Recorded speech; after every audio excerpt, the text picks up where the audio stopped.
तो सभी आत्मज्ञानी पुरुष जो आप कितनों से मिली हैं? मैंने कईयों के बारे में सुना है, जैसे जैसे कृष्ण या मोहम्मद या राम या ईसा मसीह, बुद्ध, सभी आत्मज्ञानी महापुरुष जो इस धरती पर हुए हैं, उनके जन्म या मृत्यु का कुछ जिक्र है। और जब शिव की बात आती है, जैसा कि आप कहते हैं और मैंने पढ़ा भी है कि वो स्वयंभू थे, और मैं अक्सर आपसे सवाल पूछती हूँ कि क्या वो हवा में गायब हो गए, और शायद ऐसा ही कुछ हुआ। यहाँ तक कि जिन महिलाओं से उनका विवाह हुआ, उनके साथ उनके बच्चे भी पैदा नहीं हुए, और वो कम से कम आप उन्हें जनसंख्या के लिए दोषी नहीं ठहरा सकते।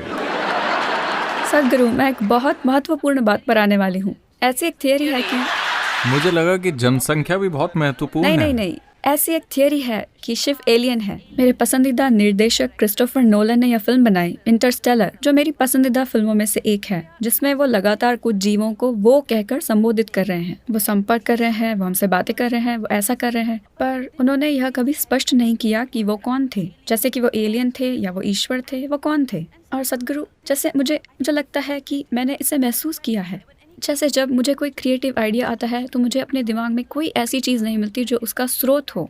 यह बिल्कुल ऐसा है मानो मेरे सिर में एक चिट्ठी आ गिरी हो। ऐसा लगता है कि यह किसी बाहरी दुनिया से ये है। कन्फेशन नहीं है। मैं जानती हूँ कि ये कन्फेशन है, पर लेकिन सदगुरु, क्या ऐसा है कि हम बाहरी दुनिया के जीवों द्वारा चलाए जा रहे हैं? क्या ऐसा है? तो वो लोग जिन्हें इंसानी बुद्धि पर भरोसा नहीं है, वो ऊपर देखते हैं कि बुद्धि कहीं और से आएगी। हमें यह समझना होगा कि देखिए, इस देश में कुछ ऐसी चीजें हैं जो बहुत महत्वपूर्ण हैं, जिन्हें दुर्भाग्य से वर्तमान पीढ़ी पूरी तरह से भूल गई है या बहुत कम लोगों को याद है। और बाकी की दुनिया में कुछ जगहों में उन्होंने पहचाना, बाकी जगहों में ये नहीं है। बात बस इतनी है कि यहाँ हमने ऐसी चीजों को इस तरह से समझा। उदाहरण के लिए योग में हम आपकी रीढ़ को ब्रह्मांड की धुरी कहते हैं, हम इसे मेरुदंड कहते हैं, यानी ये ब्रह्मांड की धुरी है। ब्रह्मांड क्या है, कृपया इसे समझिए। आज वैज्ञानिक ये स्वीकार कर रहे हैं कि ये एक अंतहीन ब्रह्मांड है। हम हमेशा से ये कह रहे हैं कि ये एक निरंतर बढ़ने वाला ब्रह्मांड है। तो हमने कहा कि आपकी रीढ़ ब्रह्मांड की धुरी है।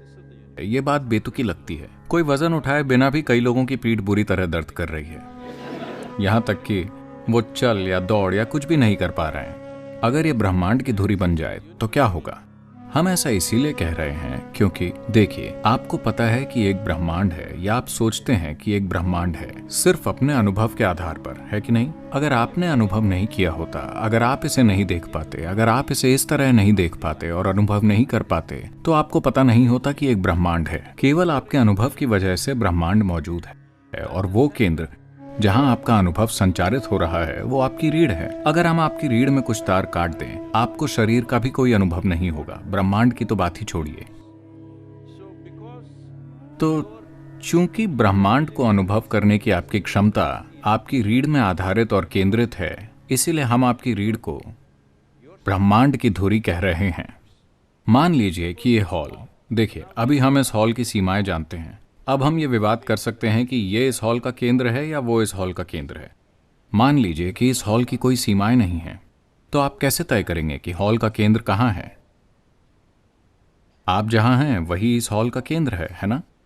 इस आधार पर एक मनुष्य के लिए हमने एक पूरी संभावना विकसित की कि कैसे न सिर्फ इन चीजों पर भरोसा करें, लेकिन इसे एक जीवंत अनुभव बना लें। यहां से ही इस शब्द योग की उत्पत्ति हुई कि समावेश तब नहीं होता कि मैं आपसे कहूं ओ मैं तुमसे प्यार करता हूं, तुम मुझसे प्यार करते हो, और ये सब। समावेश इसलिए होता है क्योंकि आपने अपने व्यक्तित्व की सीमाएं मिटा दी हैं। इसलिए नहीं कि मैं तुमसे प्यार करता हूं, तुम मुझसे प्यार करते हो, मैं आपको गले लगाऊंगा, आप मुझे गले लगाओ, कि हम समावेशी हैं। नहीं, ये सब कुछ समय के लिए चलेगा। कल अगर वो ऐसा कुछ करते हैं जो आपको पसंद नहीं है, ये खत्म हो जाएगा।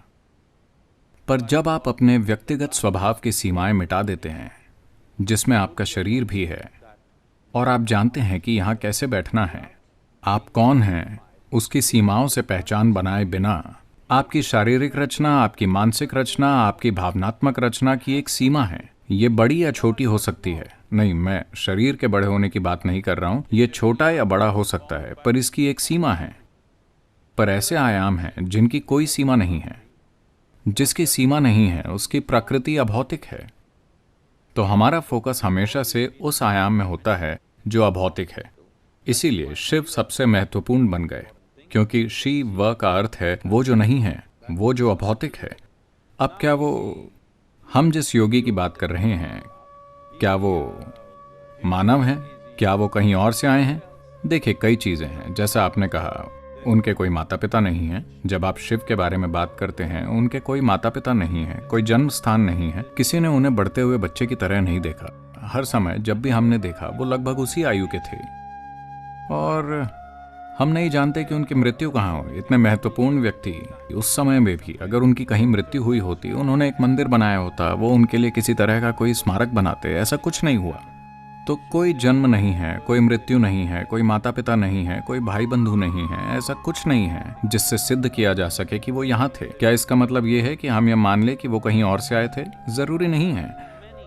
पर अगर आप कहानियों को देखें, ये बहुत आम है कि शिव को यक्ष स्वरूप कहा जाता है। इसका मतलब है हमेशा यक्ष यानी ऐसे जीव जो इंसान नहीं है, लेकिन ऐसा माना जाता है कि वो इस धरती के प्राकृतिक वातावरण में मौजूद रहे हैं, जंगलों वगैरह में।